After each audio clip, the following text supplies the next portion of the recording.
Morning, welcome to morning paper analysis. నేను సిరాజ్. తెలుగు రాష్ట్రాల్లో ఉన్నటువంటి వార్తాపత్రికల్లోని ప్రధాన అంశాలను ఒకసారి పరిశీలిద్దాం. ముందుగా ఈనాడు విషయానికి వెళ్దాం. ఈనాడులో ఉన్నటువంటి ప్రధానమైనటువంటి అంశాలు 4 వారాల్లో తేల్చండి అనేటువంటి అంశాన్ని ఇక్కడ ప్రధానంగా హైలైట్ చేశారు. ఎమ్మెల్యేల అనర్హత పిటిషన్పై స్పీకర్కు సుప్రీంకోర్టు ఆదేశం. అప్పటి వరకు తీసుకున్నటువంటి చర్యలపైన అఫిడవిట్ ఇవ్వాలనే నిర్దేశం. తదుపరి విచారణను 2 వారాలకు వాయిదా వేసినటువంటి అంశాన్ని ఇక్కడ ప్రధానంగా హైలైట్ చేశారు. ఇదే అంశానికి సంబంధించి ఒక అనుబంధమైనటువంటి ఇష్యూ కూడా, ఒక డెవలప్మెంట్ కూడా నిన్న జరిగింది. దాంట్లో పోచారం కాలే యాదయ్యలకు పైన అనర్హత ఫిర్యాదులను డిస్మిస్ తీర్పు వెల్లడించినటువంటి సభాపతి. మరో 2 ఎమ్మెల్యేల పైన అనర్హత వేటు కిందకి వారి యొక్క సంబంధించినటువంటి అంశం పరిగణించబడదు. సో కాబట్టి వారిని మీద వేసినటువంటి ఏదైతే ఫిర్యాదు ఉందో, పిటిషన్ టైప్ ఉన్నటువంటి అంశం ఉందో, దాన్ని డిస్మిస్ చేశారు సభాపతి. అంటే ఈ 2 అంశాలు ఒక్కసారి బేరీజ్ వేసుకున్నాక తెలంగాణలో ఎమ్మెల్యేలకు సంబంధించినటువంటి అనర్హత అంశం అనేది మాత్రం హైలైట్గా సాగుతున్నటువంటి పరిస్థితి కనబడుతుంది. ఎందుకంటే దీంట్లో సుప్రీంకోర్టు వరకు వెళ్ళినటువంటి వైనం, సుప్రీంకోర్టులో దీనికి సంబంధించి పిటిషన్ దాఖలు చేసినటువంటి పరిస్థితి. పూర్తి స్థాయిలో ఒక శాసనసభలో శాసనసభ్యులు అనర్హతులుగా ప్రకటించాలి. సో వారిని పూర్తి స్థాయిలో డిస్మిస్ చేయాలి. సో పార్టీ ఫిరాయింపులకు సంబంధించినటువంటి అంశం ఇక్కడ పరిగణలోకి ఉంది అనేటువంటి అంశాలు ఈ మధ్యకాలంలో సుప్రీంకోర్టు దగ్గరికి వరుసగా పదే వెళ్ళినటువంటి సందర్భాలు కూడా మనం చూసాం. ఒకప్పుడు శాసనసభలో జరిగేటువంటి పార్టీ ఫిరాయింపులకు సంబంధించినటువంటి అంశాలు సభాపతుల దగ్గరే ఆ అంశం అనేది ముగించేటువంటి అవకాశం ఉండేది. మహారాష్ట్రలో, కర్ణాటకలో, తమిళనాడులో, మరి ముఖ్యంగా తెలంగాణలో, సో ఉమ్మడి ఆంధ్రప్రదేశ్ రాష్ట్రంలో కూడా పలు సందర్భాల్లో ఈ అంశాలు చాలా వరకు హైలైట్ అయినటువంటి పరిస్థితి కూడా మనం చూసాం.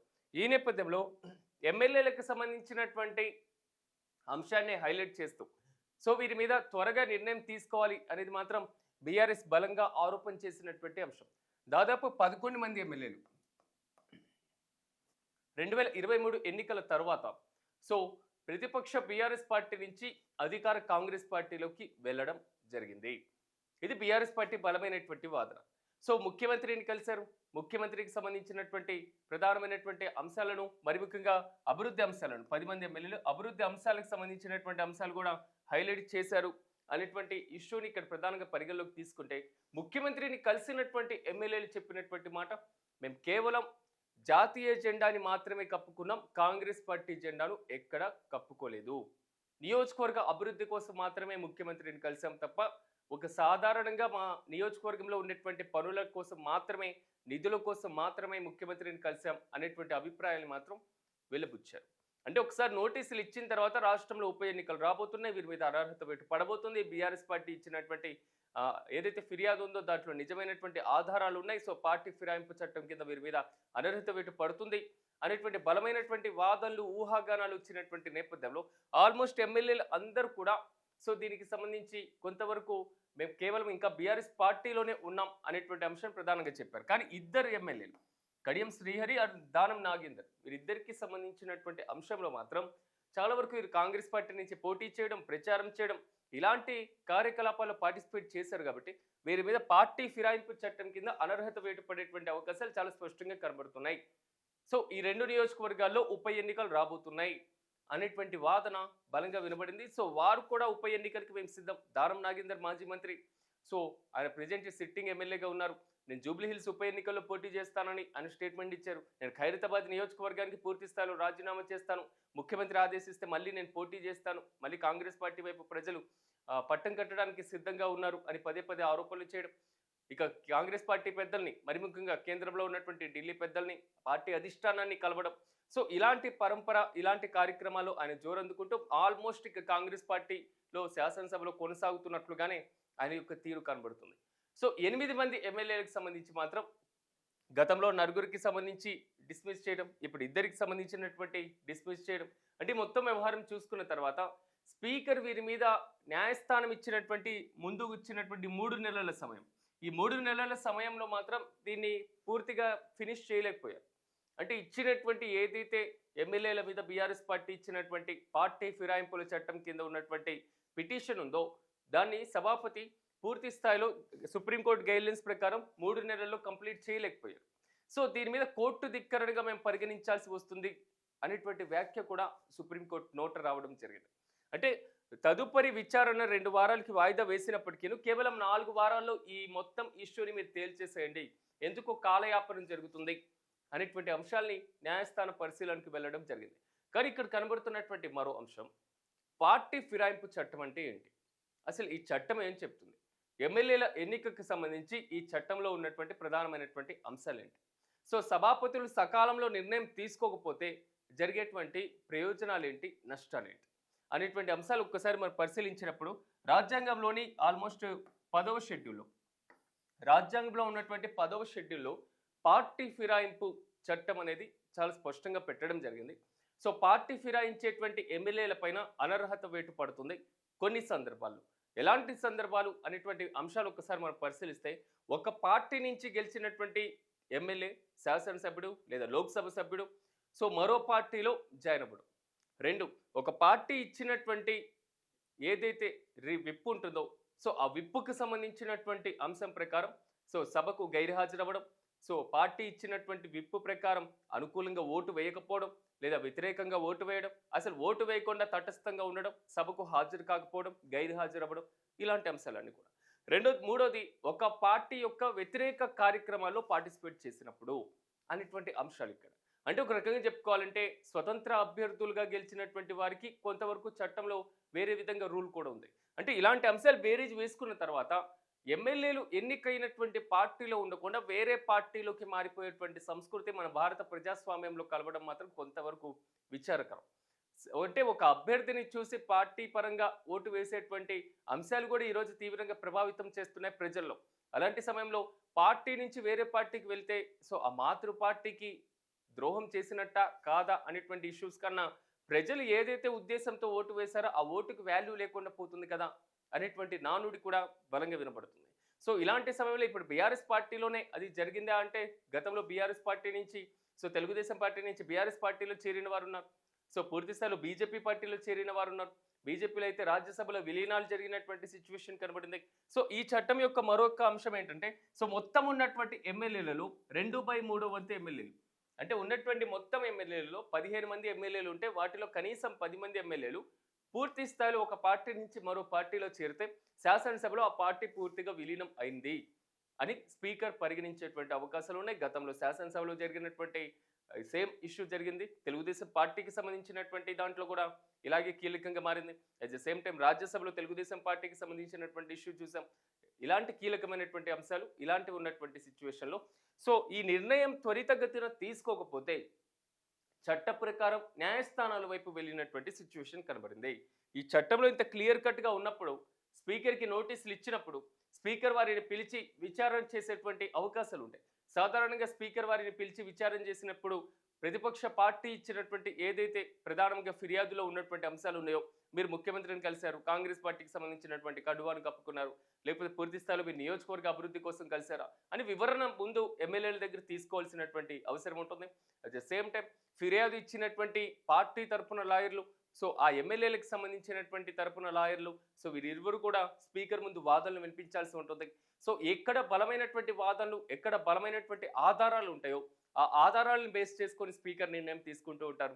కానీ జాప్యం జరిగినప్పుడు న్యాయస్థానాల వరకు వెళ్ళి న్యాయస్థానాలు శాసనసభ వ్యవహారాల్లో జోక్యం చేసుకోవడం, స్పీకర్ యొక్క అధికారంలో జోక్యం చేసుకునేంత వరకు మాత్రం సిచ్యువేషన్ రాకూడదు. సకాలంలో నిర్ణయాలు తీసుకోవాలి. సో శాసనసభకి సభాపతి అధిపతి, మరి అలాంటప్పుడు న్యాయస్థానాలు జోక్యం చేసుకునేంత వ్యవహారం వరకు వస్తుంది అంటే శాసన వ్యవహారంలో న్యాయస్థానాల జోక్యం వరకు కూడా పరిమితి క్రాస్ అవుతుంది అంటే ఆల్మోస్ట్ నిర్ణయాధికారం చేజారిపోతుందా అనేటువంటి అంశాలు కూడా వస్తున్నాయి. రాజ్యాంగ నిపుణులు కూడా దీని మీద కీలకంగా ఖండిస్తున్నటువంటి సిచ్యువేషన్. అంటే ఇక్కడ ఖండన అనేటువంటి అంశాలు ప్రధానంగా ఎందుకు ప్రస్తావించాల్సి వస్తుంది అంటే, సో సకాలంలో నిర్ణయాలు తీసుకోకపోతే ప్రజలతో పాటు అందరు గందరగోళంలో ఉండేటువంటి అవకాశాలు అయితే చాలా స్పష్టంగా కనబడుతున్నాయి. సో ఇప్పటి వరకు అయితే డిస్మిస్ చేసినటువంటి వారి యొక్క ఫిర్యాదుల్లో ఆధారాలు లేవని మాత్రం స్పీకర్ అంగీకరించడం జరిగింది. మరి ఈ 4 వారాలు అంటే కేవలం 1 నెల వ్యవధిలో మాత్రం మొత్తం ఎమ్మెల్యేలకు సంబంధించి ఒక సమగ్రమైనటువంటి రిపోర్ట్‌తో పాటుగా సో ఇప్పటి వరకు తీసుకున్నటువంటి అంశాలకు సంబంధించి కూడా ఒక అఫిడవిట్ దాఖలు చేసేటువంటి అవకాశాలైతే చాలా క్లియర్ కట్‌గా కనబడుతున్నాయి. సో బీఆర్ఎస్ పార్టీ ఇచ్చినటువంటి ఫిర్యాదు మేరకు ఆల్మోస్ట్ మెజారిటీ ఎమ్మెల్యేలు అంటే ఇందాక మనం చెప్పుకున్నట్లుగా 8 మంది ఎమ్మెల్యేల వరకు మాత్రం అనర్హత వేటు పడేటువంటి అవకాశాలైతే అస్సలు కనబడట్లేదు. సో స్పీకర్ అయితే మాత్రం పూర్తి స్థాయిలో వారికి ఇచ్చినటువంటి ఫిర్యాదుల్లో ఆధారాలు లేవు అనేటువంటి అంశాలతో పాటుగా ఎమ్మెల్యేలు చెప్తున్నటువంటి వాదనల వైపు మాత్రం బలంగా స్పీకర్ నమ్ముతున్నట్లుగా తెలుస్తుంది. సో 8 స్థానాలకు సంబంధించినటువంటి ఉప ఎన్నికలు లేవు. 2 స్థానాలకు సంబంధించి మాత్రం ఉప ఎన్నికలు వచ్చేటువంటి అవకాశాలు అయితే చాలా స్పష్టంగా కనబడుతున్నాయి. అట్ ద సేమ్ టైం దీని మీద బీఆర్ఎస్ పార్టీ న్యాయస్థానాల వైపు వెళ్ళినప్పటికీను సో ఇప్పుడు ఉన్నటువంటి ఎమ్మెల్యేలు ఏ పార్టీలో ఉన్నారు? వారు చెప్తున్నట్లుగా బీఆర్ఎస్ పార్టీలోనే ఉన్నారా? సో ఇకపైన బీఆర్ఎస్ కార్యక్రమాలు పార్టిసిపేట్ చేస్తారా? బీఆర్ఎస్ పార్టీలో క్రియాశీలకంగా ఉంటారా? తెలంగాణ భవన్కి వస్తారా? పార్టీ సమీక్షా సమావేశాలు నిర్వహిస్తారా? పార్టీకి అనుకూలంగా విప్పు జారీ చేసినప్పుడు ఓటు వేసేటువంటి అవకాశం ఉంటుందా? సో ఇలాంటి అంశాలన్నీ కూడా ఇక్కడ పెద్ద క్వశ్చన్స్ మార్క్ రైజ్ అవుతున్నాయి. అంటే ఒక రకంగా చెప్పుకోవాలంటే ఆల్మోస్ట్ మేము బీఆర్ఎస్ పార్టీలోనే ఉన్నాం అంటే పార్టీ కార్యక్రమాలు పార్టిసిపేట్ చేస్తున్నారా అనేటువంటి అంశాలు కూడా ఇక్కడ ఉత్పన్నమవుతున్నాయి. మరి చూడాలి మొత్తం మీద ఈ ఎమ్మెల్యేల వ్యవహారం మీద స్పీకర్ పూర్తి స్థాయిలో ఎలాంటి నిర్ణయం తీసుకుంటారు. సో ఒకవేళ నిర్ణయం తీసుకున్నప్పుడు కొంతవరకు కూడా వెసులుబాటు కల్పడుతున్నటువంటి సిచ్యువేషన్ అయితే కనబడుతుంది. చాలా వరకు కూడా డిస్మిస్లు అవుతున్నాయి ఫిర్యాదులన్నీ కూడా. సో స్పీకర్ తదుపరిగా ఎలాంటి డెసిషన్ తీసుకొని న్యాయస్థానం ముందుకు వెళ్తారు? న్యాయస్థానాలు మరీ జోక్యం చేసుకునేంత వరకు కూడా ఈ సిచ్యువేషన్ వెళ్తుందా? తెలంగాణ రాజకీయాల్లో పార్టీ ఫిరాయింపుల అంశంలో మాత్రం న్యాయస్థానాల జోక్యం వరకు వెళ్లాల్సినటువంటి సిచ్యువేషన్ ఉంటుందా? గతంలో మహారాష్ట్రలో ఇలాంటి సందర్భాల్లో న్యాయస్థానాలే జోక్యం చేసుకొని వారిని డిస్మిస్ చేసినటువంటి సందర్భాలు కూడా చాలా స్పష్టంగా కనబడుతున్నాయి. సో అనర్హత వేటు వేసినటువంటి పరిస్థితులు కూడా ఇక్కడ క్లియర్ కట్గా కనబడుతున్నాయి. సో ఫైనల్గా ఈ అంశానికి సంబంధించి మరో క్లియర్ కట్ అంశం కూడా పార్టీ ఫిరాయింపుల చట్టంలో కూడా కఠినమైనటువంటి మార్పులు రావాల్సినటువంటి అవసరం ఉంటుంది.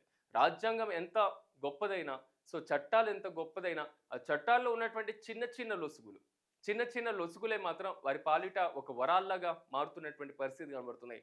సో ఇలాంటి అంశాలన్నీ కూడా ఎక్కడ క్లియర్ కట్గా అంటే అనేకమైనటువంటి సంస్కరణల అనంతరం ఒక సమగ్రమైనటువంటి చట్టంలో కూడా తీసుకురావాలి అనేది మాత్రం ప్రజెంట్ వినబడుతున్నటువంటి ప్రధానమైన డిమాండ్. సో పార్టీ ఫిరాయింపుల చట్టం మీద ఎన్డీఏ ప్రభుత్వం ఎలాంటి నిర్ణయం తీసుకుంటుంది? సో ఎన్డీఏ ప్రభుత్వం పార్టీ ఫిరాయింపుల చట్టాన్ని ప్రోత్సహించలేదా? మహారాష్ట్రలో కర్ణాటకలో ఇలాంటి అంశాలు రాలేదా అనేది మాత్రం విపక్షాలు ఆరోపణ చేస్తున్నటువంటి సిచ్యువేషన్. మొత్తం మీద చూడాలి ఎమ్మెల్యేల అంశానికి సంబంధించి స్పీకర్ ఎలాంటి నిర్ణయం తీసుకుంటారు. సో చాలా వరకు కూడా కేవలం 4 వారాలే టైం ఉంది కాబట్టి ఈ 4 వారాల్లో ఎలా ఉండబోతుంది అనేది మనం కూడా వెయిట్ చేద్దాం. సో నెక్స్ట్ అంశానికి ఒకసారి మనం వెళ్ళినప్పుడు పైరవీలకి కాదు రాష్ట్ర ప్రయోజనాల కోసం ఈ ఢిల్లీకి వెళ్తున్నాం. నిధులు అనుమతులకు ఎన్నిసార్లైనా ప్రధానిని కలుస్తా. ఎన్నికల సమయంలోనే రాజకీయాలు. నిర్మల్ బహిరంగ సభలో సీఎం రేవంత్ రెడ్డి స్పష్టీకరణ. ఆదిలాబాద్ జిల్లాను పారిశ్రామికంగా తీర్చిదిద్దుతానని హామీ ఇచ్చినటువంటి అంశాన్ని ఇక్కడ ప్రధానంగా హైలైట్ చేశారు. సో కేసీఆర్ పూర్తి చేసినటువంటి ప్రాజెక్టులకి సీఎం ప్రారంభోత్సవాలు. కేటీఆర్ హరీష్ రావు విమర్శ అనేటువంటి అంశాన్ని ఇక్కడ ప్రధానంగా హైలైట్ చేశారు. నిన్న తెలంగాణలో చనాక కోర్టా బ్యారేజ్ సంబంధించినటువంటిది ముఖ్యమంత్రి రేవంత్ రెడ్డి ప్రారంభించారు. సో దానికి సంబంధించి మాత్రం పూర్తి స్థాయిలో 2 కీలకమైనటువంటి బ్యారేజ్లు రాష్ట్రంలో అందుబాటులోకి వచ్చినాయి. సో ఆదిలాబాద్ జిల్లా సో ఉమ్మడి ఆదిలాబాద్ జిల్లా అనేది మాత్రం పూర్తి స్థాయిలో వెనుకబడినటువంటి జిల్లా, అత్యంత కీలకమైనటువంటి జిల్లా. సో ఇలాంటి జిల్లాలో మాత్రం ఈ 2 బ్యారేజీలకి సంబంధించి బీఆర్ఎస్ హయాంలో పూర్తయినటువంటి పరిస్థితి ఉంది. 90% పైచిలుకు. నిన్న మాజీ మంత్రులు చేసినటువంటి కామెంట్స్. సో నిన్న ముఖ్యమంత్రి రేవంత్ రెడ్డి వెళ్ళారు, దీనికి సంబంధించి ప్రారంభోత్సవం చేశారు. సో ఆయన చేసినటువంటి కామెంట్స్లో హైలైట్స్ ఒకసారి మనం పరిశీలిస్తే, ఎన్నిసార్లైనా నేను ప్రధానమంత్రితో భేటీ అవ్వడానికి సిద్ధంగా ఉన్నాను. ప్రధానమంత్రి నా చుట్టం కాదు, రాష్ట్ర అభివృద్ధి కోసం నిధుల కోసం మాత్రమే ప్రధానమంత్రి దగ్గరికి వెళ్తున్నాను. ప్రధానమంత్రి పదవికి నేను గౌరవం ఇస్తున్నాను. కాబట్టి ఎక్కడ కూడా నిధులు అనుమతులకు సంబంధించి వెళ్తున్నామే తప్ప పైరవీల కోసం కాదు అనేటువంటి అంశాన్ని నేను ముఖ్యమంత్రి హైలైట్ చేశారు. కానీ ఎన్నిసార్లు ప్రధానమంత్రితో భేటీ అయినప్పుడు రాష్ట్రానికి ఎన్ని నిధులు తీసుకొని వచ్చారు, సో రాష్ట్రంలో ఎన్ని పెండింగ్ ప్రాజెక్టులకు సంబంధించినటువంటి అంశాలు ఉన్నాయి, ఎరువుల కర్మాగారాల దగ్గర నుంచి రైతులకు రావాల్సినటువంటి నిధుల వరకు, సో రాష్ట్రంలో ఉన్నటువంటి నగరాభివృద్ధి కోసం ఎన్ని డిపిఆర్లు సిద్ధం చేశారు, రాష్ట్రంలో ఉన్నటువంటి నీటిపారుదల రంగానికి సంబంధించి ఎన్ని డిపిఆర్లు కేంద్ర ప్రభుత్వానికి పంపారు, రేపు వచ్చేటువంటి 2026-27 ఆర్థిక సంవత్సరానికి సంబంధించినటువంటి బడ్జెట్లో ఎన్ని కీలకమైనటువంటి ప్రతిపాదనలు రాష్ట్రం దగ్గర నుంచి వెళ్ళినాయి. సో గత 2 పర్యాయాలు మీరు అధికారంలో ఉన్నప్పుడు కేంద్రం నుంచి రాష్ట్రానికి రావాల్సినటువంటి నిధుల కేటాయింపులు ఎంతవరకు కూడా సక్సెస్ఫుల్ సాధించారు.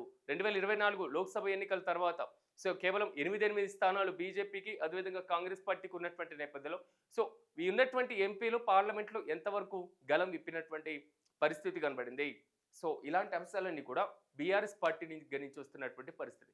At the same time BJP ఇలాంటి క్వశ్చన్స్ రైజ్ చేస్తున్నా రాష్ట్రం నుంచి ఎన్నికైనటువంటి 8 మంది ఎంపీలు బీజేపీకి కూడా ఉన్నారు కాబట్టి సో మీరేం సాధించారు ఇద్దరు కేంద్ర మంత్రుల నుండి అనేది మాత్రం కాంగ్రెస్ పార్టీ రివర్స్ అటాక్ చేస్తున్నటువంటి సిచ్యువేషన్. ఇక ఈ బ్యారేజీలకు సంబంధించినటువంటి అంశాలు ఒక్కసారి మనం పరిశీలిస్తే ఆల్మోస్ట్ 90% వరకు కంప్లీట్ అయినటువంటి సిచ్యువేషన్ కేవలం బీఆర్ఎస్ పార్టీ హయాంలోనే ఉంది అనేది మాత్రం ఆ పార్టీ చేసినటువంటి ప్రధానమైనటువంటి కామెంట్. సో దీన్ని కాంగ్రెస్ పార్టీ కూడా తీవ్రంగా ఖండిస్తుంది. 90% మీరు పూర్తి స్థాయిలో కంప్లీట్ చేస్తే ఎందుకు బీఆర్ఎస్ పార్టీ హయాంలో ఓపెన్ చేయలేకపోయారు అనేటువంటి క్వశ్చన్స్ మాత్రం కాంగ్రెస్ పార్టీ దగ్గర నుంచి బలంగా కనబడుతున్నాయి. కేవలం ఒక 0.98 టీఎంసీలు, ఈ 0.98 టీఎంసీలకు సంబంధించినటువంటి బ్యారేజెస్ అయినా వీటిలో అనేకమైనటువంటి లొసుగులు కనబడుతున్నటువంటి సిచ్యువేషన్. అంటే ఒక రకంగా చెప్పుకోవాలంటే బ్యారేజీలు చిన్నవి కావచ్చు, కానీ ఇవి అంతర్రాష్ట్ర సంబంధాలతో కలిగి ఉన్నటువంటి సిచ్యువేషన్. ఎందుకంటే గోదావరి నది యొక్క ఉపనది అయినటువంటి పెన్గంగా నది, సో ఈ పెన్గంగా నది పైన ఈ 2 బ్యారేజీల నిర్మాణానికి సంబంధించి మహారాష్ట్ర ప్రభుత్వంతో ఒప్పందం చేసుకోవడం, మహారాష్ట్ర ప్రభుత్వాన్ని అభ్యర్థించడం, సో ఆ రాష్ట్ర మంత్రులతో భేటీ అవ్వడం, ఈ మొత్తం తంతు మొత్తం కూడా 2016లో సో బీఆర్ఎస్ పార్టీ అధికారంలో ఉన్నప్పుడు అప్పుడు ముఖ్యమంత్రి కేసీఆర్తో పాటుగా అప్పుడు నీటిపారుదల శాఖ మంత్రిగా ఉన్నటువంటి హరీష్ రావు గారు, సో వీరిద్దరూ మహారాష్ట్రకు వెళ్ళడం, అక్కడ భేటీ అవ్వడం, రాష్ట్రంలో ఈ బ్యారేజీలకు సంబంధించినటువంటి అనుమతుల కోసం మహారాష్ట్ర నుంచి అభ్యంతరం రాకుండా చూడడం, ఇలాంటి అంశాల మీద తీవ్రంగా తీసుకున్నారు చర్యలు. సో 2016 దగ్గర నుంచి మాత్రం ఆ బ్యారేజ్కి సంబంధించినటువంటి పనులు సో సాగుతున్నటువంటి వైనం కనబడింది. ఆల్మోస్ట్ 0.98% టీఎంసీలు అంటే ఆ నీటి నిల్వ అనేది లేకపోయి ఉంటే మాత్రం సో గోదావరికి వచ్చేటువంటి వరద మొత్తం కూడా అంటే మహారాష్ట్ర ప్రాంతం నుంచి వస్తున్నటువంటి వరద మొత్తం ఈ ఆదిలాబాద్ జిల్లాలో ఉన్నటువంటి చాలా గ్రామాల్లో పంట పొలాలన్నీ కూడా వరదమయమైనటువంటి సిచ్యువేషన్. సో రైతులకి చేతులకు వచ్చేటువంటి పంట మొత్తం కూడా నాశనమైనటువంటి పరిస్థితులు. సో నీళ్లు స్టోరేజ్ నీటికి అడ్డుకట్ట లేక ఇంతవరకు మాత్రం రైతులు అవస్థలు పడినటువంటి పరిస్థితి. కానీ ఇంకా 2016లో ప్రారంభమైనప్పటికీ దాని తర్వాత విపరీతంగా అంచనాలు కూడా భారీగా పెరిగినటువంటి సిచ్యువేషన్. సో ఈ పెరిగినటువంటి అంచనాల ప్రకారం సకాలంలో నిధుల కేటాయింపు లేకపోవడం కాబట్టి సో అక్కడ రైతుల యొక్క డిమాండ్ ప్రధానంగా భూ కేటాయింపుకు సంబంధించినటువంటి రైతులు ఇచ్చినటువంటి ఇష్యూస్ కానివ్వండి, వారి అభ్యంతరాల పరిశీలన కానివ్వండి, వారికి సంబంధించి తగిన న్యాయం చేయడంలో కానివ్వండి, అదేవిధంగా అక్కడ బ్యారేజీ నిర్మాణానికి సంబంధించి కూడా కోవిడ్ రావడం, సో కోవిడ్కి సంబంధించి ఫస్ట్ వేవ్ సెకండ్ వేవ్ ఉన్నటువంటి సిచ్యువేషన్, పనులు నిలిచిపోవడం, ఇలా అనేక అవాంతరాల అనంతరం కూడా సో నిన్న అవి తెలంగాణ ప్రజలకి అందుబాటులోకి రావడం జరిగింది. సో క్రెడిట్ చోరీ జరుగుతుంది కాంగ్రెస్ అదేవిధంగా బీఆర్ఎస్ మధ్య అనేది మాత్రం ఇక్కడ నేతలు చెప్తున్నటువంటి ప్రధాన వాదన. 90% పైగా ఏదైతే కంప్లీట్ అయినటువంటి బ్యారేజ్ను మేము నిర్మించాం అని ఒక ఎన్నికల స్టంట్గా మాత్రం ముఖ్యమంత్రి వాడుకుంటున్నారు అనేటువంటి ఇష్యూ బీఆర్ఎస్ పార్టీ చెప్తుంటే, కాంగ్రెస్ పార్టీ అంత శాతం పూర్తయినా మీరు ఓపెన్ చేయలేకపోయారు, దానికి నిధులు కేటాయించలేకపోయారు అనేటువంటి ఈ అంశాలతో మేము అధికారంలో ఉన్నాం కాబట్టి సో ప్రారంభించాల్సినటువంటి బాధ్యత అనేది మాత్రం కాంగ్రెస్ పార్టీ వాదనగా చెప్తున్నారు. కానీ 2023 ఎన్నికలకి ముందే ట్రయల్ రన్ కూడా నిర్వహించారు ఆ బ్యారేజీలకి సంబంధించి అనేది మాత్రం బీఆర్ఎస్ పార్టీ బలంగా వాదిస్తుంది. ఓవరాల్గా మాత్రం క్రెడిట్ చోరీ ఏ విధంగా ఉన్నా సో రాష్ట్రంలో ఉన్నటువంటి కాంగ్రెస్ పార్టీ పవర్ కాబట్టి సో కాంగ్రెస్ పార్టీ ప్రభుత్వం దాన్ని ప్రారంభించి ప్రజలకు అందుబాటులోకి తీసుకురావడం మాత్రం ప్రజలు ఉమ్మడి ఆదిలాబాద్ జిల్లాకు సంబంధించినటువంటి ప్రజలు మాత్రం హర్షం వ్యక్తం చేస్తున్నారు. అట్ ద సేమ్ టైం బ్యారేజీ అందుబాటులోకి రావడం వెనకాల ఎవరు శంకుస్థాపన చేశారు, సో ఎవరు నిధులను కేటాయించారు, ఆ నీటి మొత్తాన్ని ఎవరు అడ్డుకట్ట వేసి పూర్తి స్థాయిలో అక్కడ స్టోరేజ్కి సహకరించారు, సో పక్క రాష్ట్ర ప్రభుత్వాలతో ఎవరు సంప్రదింపులు జరిపారు, ఈ అన్ని అంశాలు కూడా ప్రజలు గుర్తుంచుకుంటారు అన్నటువంటి ఇష్యూ కూడా రాజకీయ విశ్లేషకులు చెప్తున్నటువంటి ప్రధాన వాదన. ఈ క్రెడిట్ చోరీ ఈ మొత్తం పక్కన పెట్టేసిన ఆల్మోస్ట్ మాత్రం నిన్న తెలంగాణలో ఒక మంచి డెవలప్మెంట్ ప్రోగ్రామ్ అని మనం చెప్పుకోవాలి. సో నితిన్ నబీన్ పట్టాభిషేకానికి ముహూర్తం ఖరారు, భాజపా అధ్యక్ష పదవికి 19న నామినేషన్, 20న అధికారిక ప్రకటన అనేటువంటి అంశాన్ని ఇక్కడ ప్రధానంగా హైలైట్ చేశారు. So BJP Bharatiya Janata party తదుపరి అధ్యక్షులుగా నితిన్ నవీన్ పట్టాభిషేకానికి సిద్ధమైనట్లుగా తెలుస్తుంది. రేపు 19న సో నామినేషన్, 20న అధికారికంగా ప్రకటన చేయబోతున్నారు. బహుశా ఏకగ్రీవంగానే ఉండేటువంటి అవకాశం ఉంటుంది. కానీ బీజేపీ మాత్రం ఎలాంటి నిర్ణయం తీసుకుంటుంది, బీజేపీ ఎప్పుడు ఎలాంటి డెసిషన్ తీసుకుంటుంది అనేటువంటి దాంట్లో మాత్రం ఎవరు గెస్ చేయలేనటువంటి పరిస్థితే చాలా హైలైట్గా మారుతూ ఉంటుంది. సో ఆర్టికల్ 370 దగ్గర నుంచి, సో త్రిబుల్ తలాక్ దగ్గర నుంచి కేంద్ర ప్రభుత్వం ఇచ్చినటువంటి అనేక సంస్కరణలతో పాటుగా బీజేపీ చేపట్టేటువంటి ప్రతి చిన్న కార్యక్రమానికి సంబంధించి దాని వెనకాల ఒక భారీ వ్యూహమే ఉండేటువంటి అవకాశాలు అయితే చాలా స్పష్టంగా కనబడుతున్నాయి.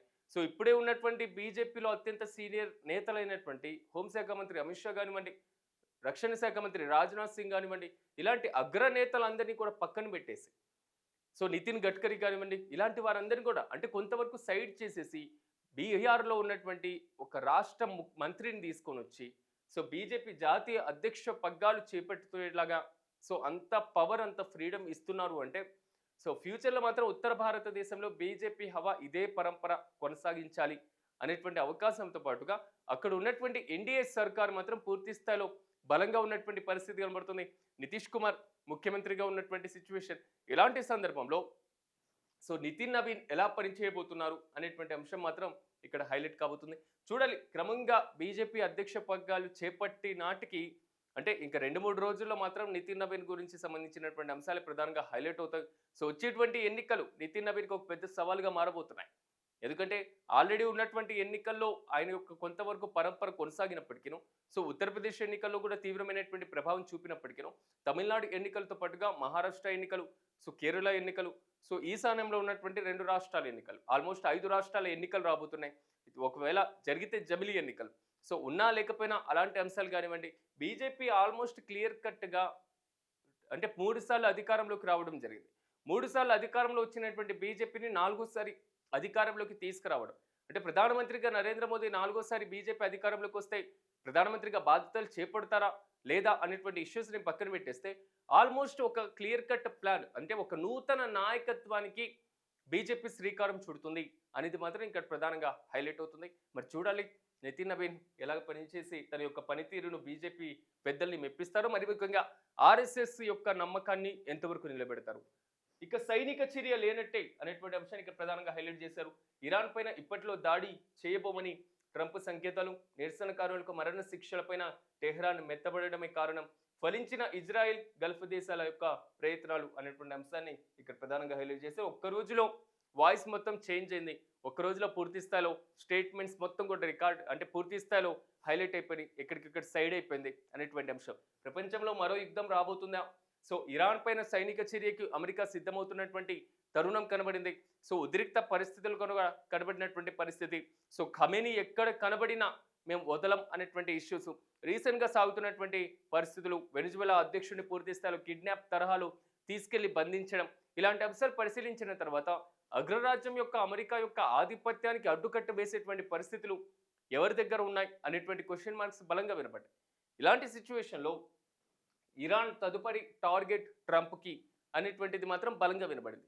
ఇలాంటి సందర్భంలో సైనిక చర్య ఇప్పట్లో లేనట్లే అనేటువంటి అంశాన్ని మాత్రం ఇక్కడ ఫైలెంట్గా హైలైట్ చేశారు. కానీ కొన్ని దేశాలు ఇజ్రాయెల్తో పాటుగా గల్ఫ్ దేశాల యొక్క ప్రయత్నాలు మాత్రం ఫలించినట్లుగా తెలుస్తుంది. సో అమెరికా యొక్క ఆధిపత్యానికి అడ్డుకట్ట వేయాల్సినటువంటి అవసరం ఖచ్చితంగా ఉంటుంది. సో ఆ దేశ అధ్యక్షుడిగా బాధ్యతలు స్వీకరించినటువంటి డొనాల్డ్ ట్రంప్ రెండోసారి ఇంత దూకుడుగా ముందుకు వెళ్తూ ఉంటే ప్రపంచంలో ఎదుగుతున్నటువంటి దేశాలన్నీ కూడా ఇప్పుడు ఖండించలేకపోతే తర్వాత అంటే పక్కింట్లో ఏదో కొంతవరకు జరిగినటువంటి ఉద్రిక్త వాతావరణం మన ఇంటికి వచ్చే వరకు అలాంటి పరిస్థితి ఉండదు. మన దాకా వచ్చినప్పుడే ఆ సిచ్యువేషన్ అర్థం చేసుకున్నటువంటి సిచ్యువేషన్. అలాంటి సమయంలో మన దగ్గరికి వచ్చిన తర్వాత ప్రపంచ దేశాలు స్పందించాలి అని కోరుకుంటే మాత్రం ఈరోజు మనం స్పందిస్తున్నామా అనేటువంటి ప్రశ్న కూడా బలంగా ఉత్పన్నమవుతుంది. అది భారతదేశం విషయంలో కానివ్వండి, రష్యా విషయంలో కానివ్వండి, చైనా ఇష్యూలో కానివ్వండి, ఎందుకంటే ఫ్రాన్స్ కానివ్వండి, యూరోపియన్ దేశాలు కూడా కానివ్వండి, అంటే ఉన్నటువంటి ఈ దేశాలు ఆర్థికంగా బలంగా ఉన్నటువంటి నేపథ్యం, ఆర్థికంగా ఎదుగుతున్నటువంటి నేపథ్యం, ఆర్థికాభివృద్ధిని సాధిస్తున్నటువంటి నేపథ్యం, ప్రపంచం వైపు అడుగులు వేస్తున్నటువంటి నేపథ్యం. సో గ్లోబలైజేషన్కి సో ఒక ఫ్యూచర్గా ఈ దేశాలు కనబడుతున్నటువంటి నేపథ్యం. అంటే ఒక రకంగా చెప్పుకోవాలంటే డాలర్కు ప్రత్యామ్నాయం ఏమైనా దేశాలు ఉన్నాయా అంటే ఈ దేశాలన్నీ కూడా డాలర్కు ప్రత్యామ్నాయంగా డీడాలరైజేషన్ వైపు అడుగులు వేసినటువంటి సిచ్యువేషన్లు కూడా కనబడ్డాయి. సో ఒక ప్రత్యామ్నాయమైనటువంటి కరెన్సీ వైపు అడుగులు వేశారు. వాణిజ్య పరంగా అమెరికాకి పోటీ ఇస్తున్నటువంటి నేపథ్యం, సైనిక పరంగా కూడా సో ఇవి సాధిస్తున్నటువంటి నేపథ్యాలు కనబడుతున్నాయి. స్పేస్ టెక్నాలజీలో ముందడుగు వేస్తున్నటువంటి నేపథ్యం. అంటే ఒకప్పుడు అగ్రరాజ్యం అమెరికా తలుచుకుంటే ఏదైనా చేయగలదు అనేటువంటి నానుడి బలంగా వినబడేది. ఇప్పుడు అగ్రరాజ్యం అమెరికాకే కాదు, అమెరికాకి పోటీ ఇచ్చేటువంటి దేశాలు కూడా ప్రపంచవ్యాప్తంగా ఉన్నటువంటి నేపథ్యం కనబడుతుంది అనేటువంటి పరిస్థితి వరకు వచ్చింది. దీన్ని తట్టుకోలేకే అమెరికా ఫస్ట్ అనేటువంటి నినాదంతో ట్రంప్ తన యొక్క అక్కస్సును కూడా వెలుగక్కుతున్నటువంటి నేపథ్యం. మరి ఇలాంటి సిచ్యువేషన్‌లో ఇంత బలంగా ఎదుగుతున్నటువంటి దేశాలు ఉన్నటువంటి నేపథ్యంలో అంతర్జాతీయ పరంగా ఉన్నటువంటి ఐక్యరాజ్య సమితి మౌనం దాల్చుతున్నటువంటి నేపథ్యంలో ఒక రకంగా చెప్పుకోవాలంటే ఐక్యరాజ్య సమితికి పని చేయడం చేత కావట్లేదా? కేవలం అమెరికా చేతిలో ఒక కీలుబొమ్మగా మారిపోతుందా? కేవలం ఒక వ్యవస్థలాగే ఉండిపోతుందా? అమెరికా ఇచ్చేటువంటి నిధుల కోసం మౌనం దాలుస్తుందా? ప్రపంచంలో ఇన్ని ఘటనలు జరుగుతున్నా దాని పాత్ర కేవలం నామమాత్రంగానే ఉందా? ఐక్యరాజ్య సమితికి ముందున్నటువంటి నానాజాతి సమితి వైఫల్యమే మనం నేర్చుకుంటున్నాం ఆ పాఠాలు ఇప్పటికి కూడా. ఐక్యరాజ్య సమితి ఇప్పటికి ఉన్నా లేకపోయినా పెద్దగా ఫరక్ పడదు అనేటువంటి క్వశ్చన్స్ వరకు వెళ్తున్నాయి. ఐక్యరాజ్య సమితి ప్రపంచ శాంతి కోసం ఏర్పాటు చేసినటువంటి ఒక సంస్థ కన్నా ఒక ఆర్గనైజేషన్‌గా మిగిలిపోయింది అనేటువంటి పరిస్థితి కూడా కనబడుతుంది. బహుశా ఐక్యరాజ్య సమితి ఒకవేళ పెదవి విరిచిన అమెరికాకు వ్యతిరేకంగా ఏమైనా స్టేట్మెంట్ ఇచ్చిన అన్ని సంస్థల నుంచి బయటకు వచ్చేసినటువంటి ట్రంప్‌కి ఐక్యరాజ్య సమితి నుంచి బయటికి రావడం పెద్ద విషయం కాదు. ఐక్యరాజ్య సమితికి నిధులు ఆపేయడం పెద్ద లెక్క కాదు. మరి అలాంటి సమయంలో ప్రపంచ దేశాలన్నీ కూడా ఐక్యరాజ్య సమితి ముందు వెళ్ళి తమ వాదనలు వినిపించేటువంటి పరిస్థితుల కన్నా అమెరికా యొక్క చర్యల్ని ఖండించాల్సినటువంటి పరిస్థితి ఖచ్చితంగా ఉంటుంది. ఇందాక మనం అనుకున్నట్లుగా మన వరకు వచ్చినటువంటి నేపథ్యంలోనే ఆ సిచ్యువేషన్ పరిస్థితి ఏదో అర్థమవుతుంది. కాబట్టి ఐక్యరాజ్య సమితి యొక్క చర్యలు పక్కన పెట్టేసేయండి. అమెరికా యొక్క ఏదైతే ఈ ప్రక్రియ ఉందో ఈ ప్రక్రియకి అడ్డుకట్ట వేస్తూ ప్రపంచ దేశాలు ఖండించినటువంటి నేపథ్యంలోనే మరింత నాయకత్వంగా ఎదిగేటువంటి అవకాశం ఉంటుంది. కానీ అమెరికాకి భయపడి ఉండాల్సినటువంటి సిచ్యువేషన్స్ ప్రస్తుత తరహాలో లేవు. ప్రతి దేశం కూడా ఆల్మోస్ట్ ఆ యొక్క దేశంలోనే నిర్మాణ రంగంతో పాటుగా అన్ని పరిశోధన R&D రీసెర్చ్ అండ్ డెవలప్మెంట్కి అగ్ర ప్రాధాన్యతలు ఇస్తున్నాయి. కాబట్టి ప్రతి దేశం స్వతహాగా ఎదిగేటువంటి అవకాశం ఉంటుంది. కాబట్టి ఇతర దేశాలపైన జరుగుతున్నటువంటి దాడులను ఇతర దేశాల అధ్యక్షుల్ని మెడబట్టుకొని తీసుకొని వచ్చి చేతులు కట్టేసి కిడ్నాప్ చేసేటువంటి తంతును మీరు మా మాట వినరా మేము దాన్ని పూర్తి స్థాయిలో కైవసం చేసుకుంటాం అనే హెచ్చరికలను ప్రపంచ వాణిజ్యానికి మేము అడ్డుకట్ట వేస్తాం అనేటువంటి హెచ్చరికలను మొత్తం కూడా ఒక రకంగా చెప్పుకోవాలంటే అమెరికా ఫస్ట్ అనేటువంటి నినాదంతో ట్రంప్ తీసుకుంటున్నటువంటి చర్యలు ట్రంప్ బ్రెయిన్కి పనిచేస్తున్నాయో లేదో అర్థం కానటువంటి సిచ్యువేషన్. దీని తర్వాత బయట దేశాలతో ట్రంప్కు ఉన్నటువంటి సంబంధాలు అమెరికా ఎలా మెలుగుతుందో అర్థం కానటువంటి సిచ్యువేషన్. పూర్తిగా జాతీయత వాదంతో నిండినటువంటి మైండ్ సెట్. కాబట్టి వీటిని ప్రపంచ దేశాలు కూడా ఖండించాల్సినటువంటి అవసరం ఖచ్చితంగా ఉంటుంది. ఇక న్యాయపరమైనటువంటి అభ్యంతరాలపైన స్పష్టత ఇచ్చాకే నిర్ణయం తీసుకోండి అనేటువంటి ఇష్యూని ఇక్కడ ప్రధానంగా హైలైట్ చేశారు. ఫోన్ ట్యాపింగ్ కేసుకు సంబంధించినటువంటి అంశాన్ని. ఒక్కసారి మనం ఆంధ్రజ్యోతి విషయానికి వెళ్దాం. ఆంధ్రజ్యోతిలో ఉన్నటువంటి ప్రధానమైనటువంటి అంశాలు ఒక్కసారి మనం చూసుకుంటే కొట్లాట అనేటువంటి అంశం. కాసులు రాల్చిన కోడి కూత. పండుగ 3 రోజులు బరిలోనే గోదావరి. ఆంధ్రప్రదేశ్లో 2000 కోట్ల పంద్యాలు అనేటువంటి అంశం ఇక్కడ ప్రధానంగా. ఇక తాడేపల్లిగూడెంలో ఒకే పందెం 1.53 కోట్లు, గుండాట పేకాట్లలో 500 కోట్లు అనేటువంటి అంశం. ఇక కృష్ణాలో 800 కోట్లు, పశ్చిమలో 300 కోట్లు, బాపట్లలో 200 కోట్లు. తెలంగాణ వాసుల రాకతో జోష్ అనేటువంటి అంశాన్ని ఇక్కడ ప్రధానంగా హైలైట్ చేశారు. సంక్రాంతి పండుగ ముగిసింది. నిన్న కనుమతో మాత్రం పూర్తి స్థాయిలో పండుగ వాతావరణం నెలకొంది. ఆంధ్రప్రదేశ్కి వెళ్ళినటువంటి ఆంధ్రప్రదేశ్ వాసులు పండగ చూడడానికి వెళ్ళినటువంటి తెలంగాణ వాసులు, బంధువులు, మిత్రులు, శ్రేయోభిలాషులు అందరూ కూడా పూర్తి స్థాయిలో రిటర్న్ అవుతున్నారు. హైదరాబాద్ నగరం మొత్తం మళ్ళీ కలకల్లాడేటువంటి అవకాశాలు ఉన్నాయి. ఎక్కడికక్కడ ట్రాఫిక్ జామ్ ఉండేది, కానీ కొంతవరకు ట్రాఫిక్ జామ్ మాత్రం తగ్గినటువంటి సిచ్యువేషన్ కనబడింది. కానీ అక్కడ మాత్రం పూర్తి స్థాయిలో పండుగ వాతావరణం నెలకొంది. పూర్తి స్థాయిలో మాత్రం కోళ్ల పంద్యాలు అనేటువంటి అంశం మాత్రం హైలైట్ అవుతుంది. సంక్రాంతి వచ్చిందంటే గాలిపటాలతో ఎంత ఉంటుందో పండుగ వాతావరణం, ఎంత ఇల్లు మొత్తం సందడిగా మారుతుందో కోడి పందాలకు సంబంధించి కూడా కోట్ల రూపాయలు, 1 కాదు 2 కాదు, ఒక్కొక్క జిల్లాలో 800 కోట్లు, 300 కోట్లు, 200 కోట్లు, అంటే దాదాపు ఒక్క పందెంలో 1.53 కోట్లు, అంటే 1,53,00,000 రూపాయల వరకు పలికిందంటే ఆ ప్రజలు ఆ ఆట పట్ల ఎంత ఆసక్తిగా ఉన్నారో ఇక్కడే అర్థమవుతుంది. రేవంత్ రెడ్డి ముఖ్యమంత్రి చేసినటువంటి కామెంట్స్ ఇక్కడ ప్రధానంగా హైలైట్ చేశారు. ఉన్నటువంటి తెలుగు రాష్ట్రాల్లోని ప్రధానమైనటువంటి అంశాలు ఈరోజు ప్రధానంగా హైలైట్ అవుతున్నాయి. ఒకసారి ఈరోజు వార్తాపత్రికల్లో వచ్చినటువంటి ప్రధాన అంశాలపైన మనతో పాటు విశ్లేషణ చేయడానికి ప్రముఖ రాజకీయ విశ్లేషకులు బండారు రామ్మోహన్ రావు గారు మరి కాసేపట్లో నాతో పాటు జాయిన్ అవుతారు. ఆయనతో పాటు విశ్లేషణ చేసే ముందు మార్నింగ్ పేపర్ ఎనాలిసిస్లో షార్ట్ బ్రేక్ తీసుకుందాం.